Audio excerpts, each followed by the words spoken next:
بسم اللہ الرحمن الرحیم نحمدہ ونصلی علی رسول الکریم اما بعد۔ میرے مسلمان بھائیوں، وہم اور خوف تمام بیماریوں کی جڑ ہے۔ کوئی ایسی تدبیر جو انسان کی نفسانیت میں خوف اور وہم کی آبیاری کرے، وہ علاج نہیں، خود مرض ہے۔ اس کے برخلاف امید و اعتماد اور یقین وجود میں بھی طاقت اور توانائی کا باعث ہے۔ پھر جب اس امید و یقین کا مرکز اللہ تعالیٰ کی ذات ہو تو اللہ تعالیٰ کی ایسی مدد شامل حال ہو جاتی ہے کہ جس کا ہم تصور بھی نہیں کر سکتے۔ کورونا وائرس دنیا میں کوئی پہلی بیماری نہیں ہے۔ نہ خود اعداد و شمار کے لحاظ سے یہ ہلاکت خیزی میں کوئی بڑی اہمیت کا حامل ہے۔ کورونا وائرس کے خطرے کے پیش نظر ملک بھر میں جس قسم کا خوف و ہراس اور بدحواسی پھیلائی گئی ہے، اس بیماری کی آڑ میں ہماری تمام دینی و اخلاقی اقدار کی بحقانی کی جا رہی ہے۔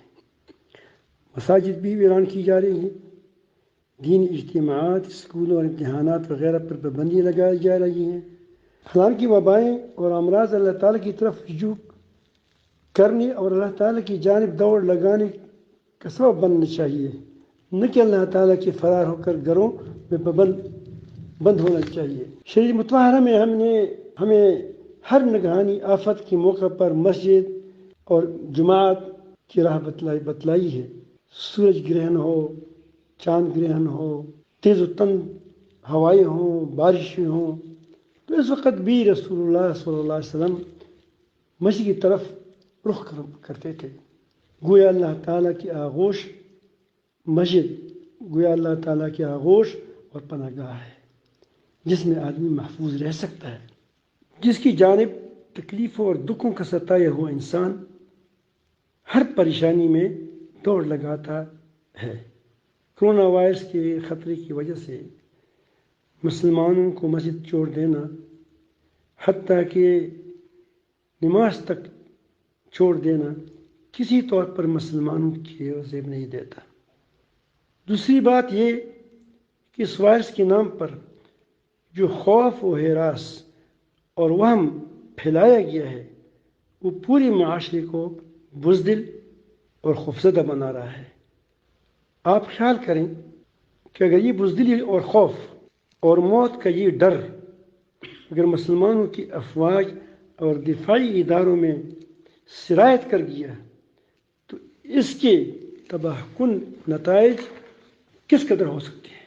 ایسا تو نہ ہو کہ سرحدوں کی اس کے کرونا کے وائرس کے خوف کی آڑ میں ملک کی سرحدوں کی حفاظت سے ہمارے بہادر فوج کو روک دیا جائے۔